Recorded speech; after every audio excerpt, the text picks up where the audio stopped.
इसके पापों का है ये परिणाम। तो महाराज जो बीत चुका है उसमें शोक करना व्यर्थ है। फिर क्या हुआ संजय? कोई उपाय न देकर महाबली सुयोधन दैत्य बन के जल स्थल में बैठ चुके हैं। ना जाने पांडवों को इसकी सूचना किसने दी, वह तत्काल ही अपने रथ पर बैठ के वहां पहुंच चुके।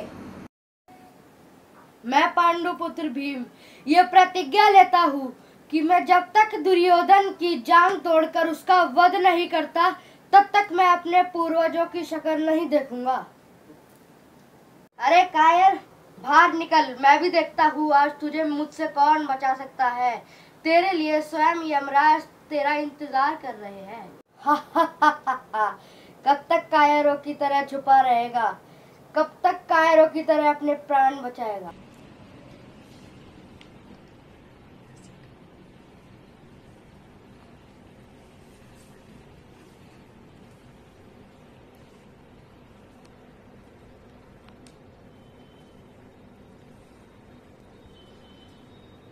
अरे कायर, कब तक तू अपनी मृत्यु के भय से सरोवर में छुपकर बैठा रहेगा? तू मृत्यु में विलंब कराएगा। मृत्यु में विलंब तो तू करा सकता है लेकिन अपनी मृत्यु टाल नहीं सकता। युद्ध के लिए आखिर आ ही गया। फिर क्या हुआ संजय?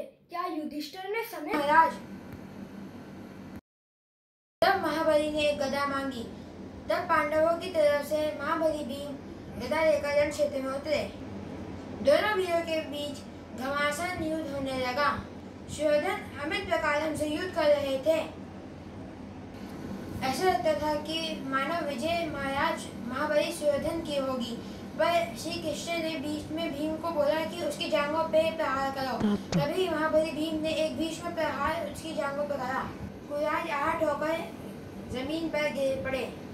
तुमने अधर्म से परास्त किया है, मैं नहीं सह सकता हूँ मैं। महाराज कुरुकुल के इस डगमगाते पोत के आप ही करदार हैं। आने की चेष्टा मत करो, पर ठीक कहा तुमने, कुरुकुल का कंधार ही अंधा। ठीक यही बात महाबली सुयोधन ने भी कही थी। सुयोधन धरती पर गिर पड़े। पांडव हर्ष मनाकर अपने शिविर की ओर लौट गए। सबसे पहले वहां पे अश्वत्थामा आए और गुरुराज की ये दशा देखकर वह बदल लेने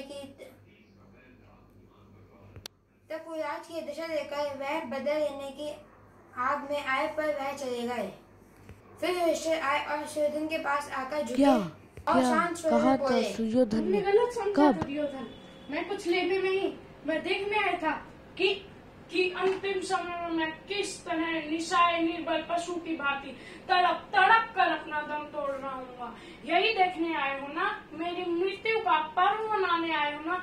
अरे निर्दयी, तुम्हें धर्मराज की संज्ञा किसने दी?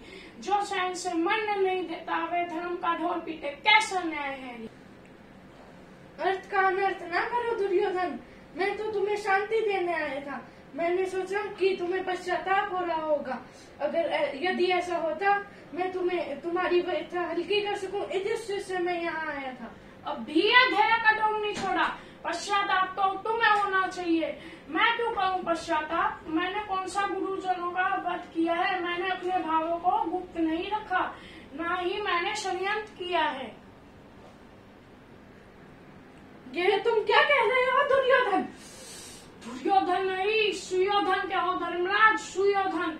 क्या अभी भी तुम्हारी छाती ठंडी नहीं हुई जो मेरे अंतिम समय में मेरे नाम की खिल्ली उड़ा रहे हो? क्या ईर्ष्या में अपनी मानवता भस्म कर दी?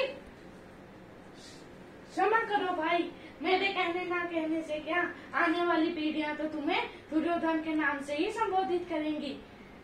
तुम्हारी कृत्यों का साक्षी इतिहास पुकार कर मुझे दुर्योधन कहेगा, यही ना? जानता हूँ कि तुम मेरे मरने के बाद भी तुम शांत नहीं बैठोगे। तुम अपने गुरुजनों संगे संबंधियों के साथ गंगा में नहाकर राजमुकुट धारण करोगे और फिर अपनी देख रेख में इतिहास लिखवाओगे। इसका फायदा तुम क्यों चूकने दोगे?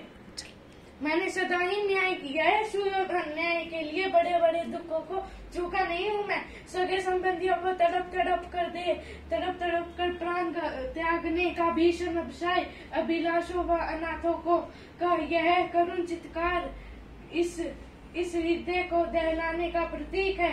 पर सुयोधन, मैं शहर के दृश्यों को सहन कर गया, क्योंकि न्याय के पथ पर जो मिले सब स्वीकार है। मैं तुम्हारी यह आत्म प्रशंसा नहीं सुन सकता। यह तो तुम अपने भक्तों के लिए रहने दो। तुम विजय की डींग मार सकते हो, पर न्याय को अधर्म का रूप देकर वो तो तुम्हें अच्छे से आता है ना। तुम स्वार्थ सुयोधन, स्वार्थ। और नहीं तो क्या, जिस राज्य पर तुम्हारा रत्ती भर भी अधिकार नहीं था, उस राज्य को पाने के लिए तुमने युद्ध ठाना। ये स्वार्थ का तांडव नृत्य नहीं तो और क्या है। मन टटोल कर देखो सुयोधन, क्या तुम्हारे कथन का सामर्थक है? क्या तुम नहीं जानते कि पिता के राज्य पर पुत्र का अधिकार स्वसंपत्ति है? तो महाराज पांडु के राज पर मेरा अधिकार हुआ या नहीं? बस ये एक तर्क है ना। पर युधिष्ठिर, क्या तुमने कभी यह सोचा है कि तुम्हारे पिता के पास यह राज्य क्यों आया? जन्म अधिकार से, क्योंकि मेरे पिता जन्म से ही अंधे थे। यह तो ठीक है, पर चाहे किसी भी कारण से हो, जब मेरे पिता को राज्य मिल गया तब उस पर मेरा अधिकार हुआ या नहीं, यह राजनियम नहीं कहता। राजनियम की चिंता कब की तुमने? तुम्हें यह समझने में कठिनाई नहीं हुई कि जिस राज्य पर तुम्हारे पिता का अधिकार था वह मूल रूप से मेरे पिता का ही था। यह तुम्हारा केवल निज मत है। किसी ने भी इस प्रकार का संदेह मुझसे प्रकट नहीं किया। भीष्म पितामह, महात्मा विदुर, कृपाचार्य अथवा महाराज धृतराष्ट्र ने भी ऐसा संदेह मुझ पर प्रकट नहीं किया। यही तो दुख है मुझे युधिष्ठिर कि सबने तुम्हारी चेष्टा ही की, मेरी किसी ने नहीं की। पर सब अंधों की भांति उसे बैठकर स्वीकार करते रहे। सबने मेरा हठी देखा, पर मेरी तरफ से न्याय किसी ने ना किया। क्या? सब तुम्हारे गुणों से प्रभावित थे। सब आरोप लगा रहे हो। यदि मेरे पक्ष में न्याय ना होता तो मेरे पास राज की मांग करने के लिए कौन आता? तभी तो कहता हूँ युधिष्ठिर कि स्वार्थ ने तुम्हें अंधा बना दिया है। सब अगर न्याय असलियत में मेरी तरफ होता तो भीष्म, द्रोण, कृप, अश्वत्थामा मेरी ओर से क्यों लड़े? यहाँ तक कि तुम्हारे परम मित्र कृष्ण ने मुझे अपनी सेना क्यों दी? क्योंकि आखिर में न्याय वास्तव में मेरी तरफ था, मेरी तरफ। सुयोधन, मैं तुम्हें सात्वान देने आया था, विवाद करने नहीं। मैं तुम्हारी पीड़ा बांट लेने आया था, क्योंकि तुम चाहे सो समझो, पर मेरा विश्वास करो कि मैं रक्तताप के लिए ना आया था। मेरी इच्छा कदापि नहीं थी। मैं इसका विश्वास कैसे करूं? बस तुम्हारे कह देने से ही मैं विश्वास कर लूं। भविष्य में तुम जो चाहो तुम सबको बहका सकते हो, पर सुयोधन को नहीं बहका सकते, क्योंकि उसने बचपन से लेके अभी तक तुम्हारी एक एक ईर्ष्या की गड़गड़ाहट सुनते हुए बिताई है।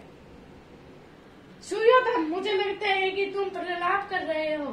तुम भला ज्ञानी व्यक्ति असंभव बातें कैसे कर सकता है?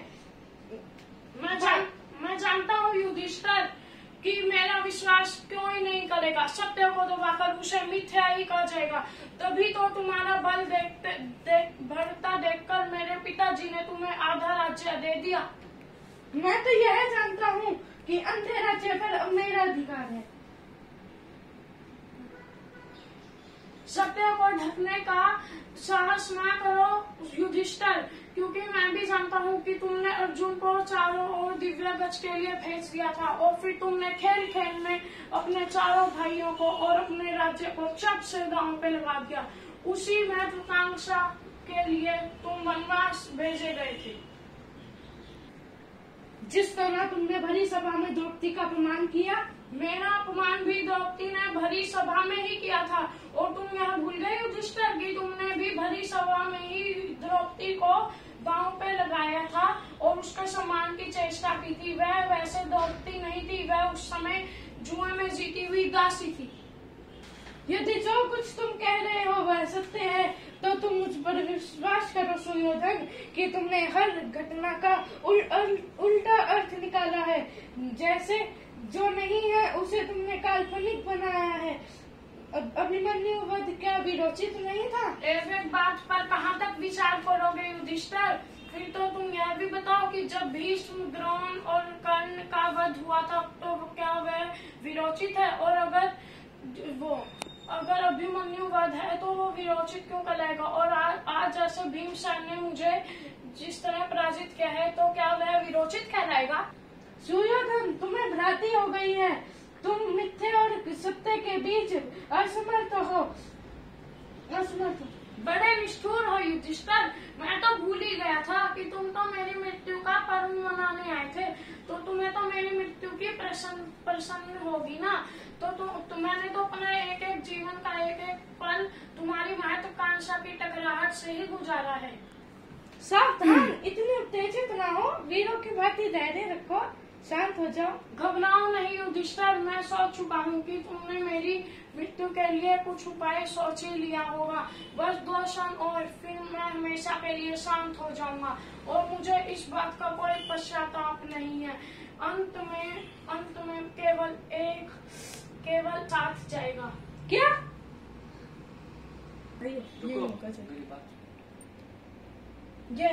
यही कि मेरे पिता अंधे क्यों थे, नहीं तो